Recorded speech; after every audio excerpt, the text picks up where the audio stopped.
All right, let's take a look at our first example for standard enthalpies of formation. This question asks us to calculate the delta H for the complete combustion of methane, CH4, using standard enthalpies of formation.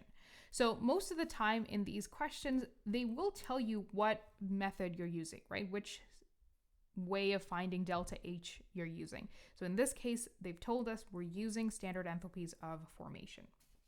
So the first step here is that we have to write out our reaction. So you'll notice that they're not actually telling you which are the reactants, which are the products, but they're telling us that it's a complete combustion. So that should tell us, everything that we need to know. But let's write out this reaction.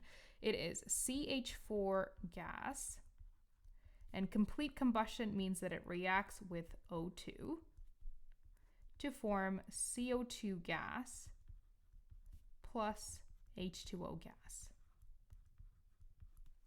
Right, so this is our reaction. We have to make sure that this is balanced. So when you balance this, you will end up with a coefficient of 2 in front of H2O and a 2 in front of O2.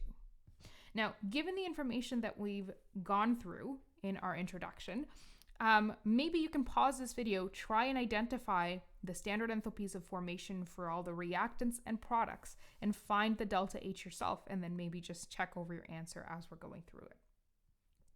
So I'm just going to write out our formula. So delta H of a reaction is equal to the sum of the delta H of formation of products minus the H of reactants, H formation of reactants. So now let's find out our numbers, right? So I'm going to start with my products here, and I'm going to make this square bracket, and I'm going to first do CO2.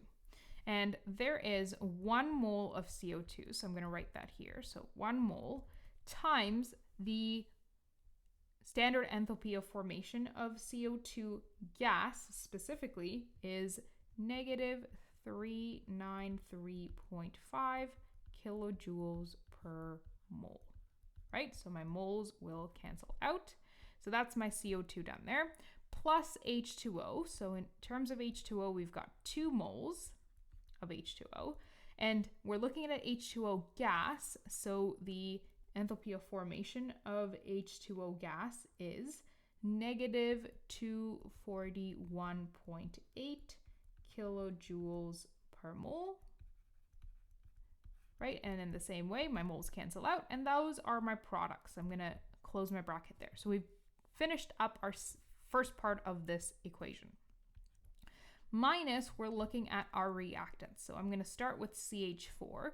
So CH4 gas, there is 1 mole of it, 1 mole times the standard enthalpy of formation is negative 74.4 kilojoules per mole. And one thing you want to pay special attention to is the negatives, right? So if a standard enthalpy of formation is negative, you want to make sure that you're including that in your equation. If not, your calculation might be wrong. Plus, we're looking at O2. So we have 2 moles of O2. I'm just going to squeeze that in right here, times 0 kilojoules per mole, right? And the reason for that is because O2 is the standard state of oxygen. So that tells us that the standard enthalpy of formation of O2 gas is 0.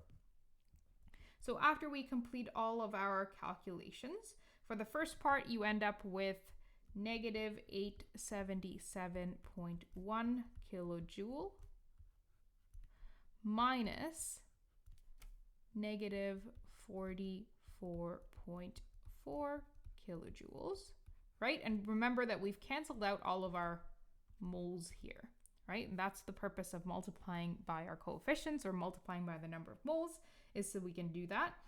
When you subtract these two numbers together, you will end up with 802.7 kilojoules. Keep in mind that when we're adding or subtracting our sig figs, you're looking at the least number of decimal places in the two numbers that you've added or subtracted. In this case, that's 1 decimal place, which means that we have 1 decimal place in our answer.